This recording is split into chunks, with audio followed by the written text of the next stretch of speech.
সকালে ঘুম থেকে উঠে চলে আসলাম রান্নার কাছে। এটা হলো আমার ঈদের দিনকার ব্লগ। একটু ব্যস্ততার কারণে আমি ব্লগটা ছাড়তে পারিনি, আজকে ছাড়বো। সকালে এসে দেখি আমাদের আঙিনাতে আজকে অনেকগুলো আম পড়েছে, আর প্রতিদিন কয়েকদিন ধরে এভাবে আম পড়ে থাকতেছে। আর আমি সকাল সকাল এখানে 2 বোতল গরুর দুধ নিয়েছি। এগুলো আমাদের বাড়িরই গরুর দুধ। আর আমি আজকে সেমাই রান্না করব শুধু দুধ দিয়ে, আর এক ফোঁটাও পানি দিব না। শুধু দুধ দিয়ে সেমাই রান্না করলে অনেক ভালো লাগে। জানি না কার কাছে কেমন লাগে, আমার কাছে অনেক ভালো লাগে। সেজন্যই আমি এখানে আগে দুধটা পাতিলে ঢেলে নিচ্ছি। এখানে 2 বোতল দুধ, প্রায় 4 কেজি হবে, 2 কেজি করে। আমি এখানে দুধটা একদম ভালো করে জাল করে নিয়েছি। আর এখানে দুইটা আমি সাদা এলাচটা দিয়ে নিলাম।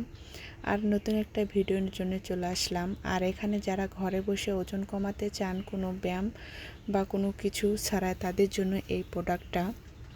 আমার অনেক আপুদের বাচ্চা হওয়ার পরে অনেক পেটে চর্বি হয়েছে বা পেটটা অনেক মোটা হয়েছে, তাদের জন্য এই ভিডিওটা।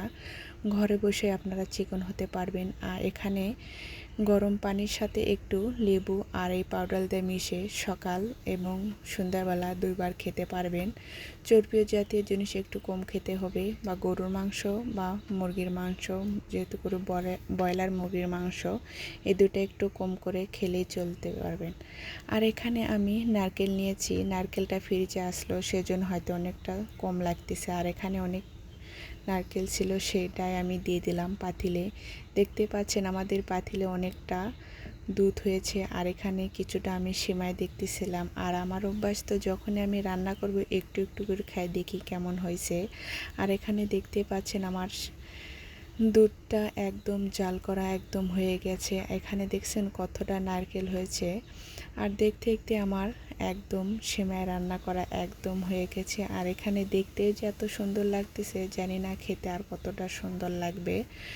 আজকে সেমাইটা এত মজা হয়েছিল, আর কি বলবো, অনেক মজা হয়েছিল, যেন আবারও খেতে মন চাচ্ছে। ঈদের দিন তো সবাই হাতে মেহেন্দি পরে, তাই না? আমিও খুব সুন্দর করে মেহেন্দি পরেছি। মেয়েদের সৌন্দর্য, নতুন কাপড়, হাতে মেহেদি পরবে, নতুন নতুন চুড়ি পরবে, এগুলো পরলে মেয়েদের সৌন্দর্য দ্বিগুণ বাড়িয়ে যায়, তাই না? সবাই হাতে মেহেন্দি পরেছে ঈদের দিন, আমিও পরেছি। বেশ আগে ছোটোবেলা অনেক মেহেন্দি পরতাম। আর খাওয়া দাওয়া শেষে আমার ছেলে চলে গেছে তার দাদু এবং চাচুর সাথে গরুর মাংস কাটার জন্য। আর এগুলো ভিডিও আপনাদের ভাইয়াই নিয়ে এসেছিল। আর আমার ছেলে এগুলো গরুর মাংস কাটা দেখে খুবই পছন্দ করছে, আর বাড়িতে এসে অনেক কিছু গল্প করলো।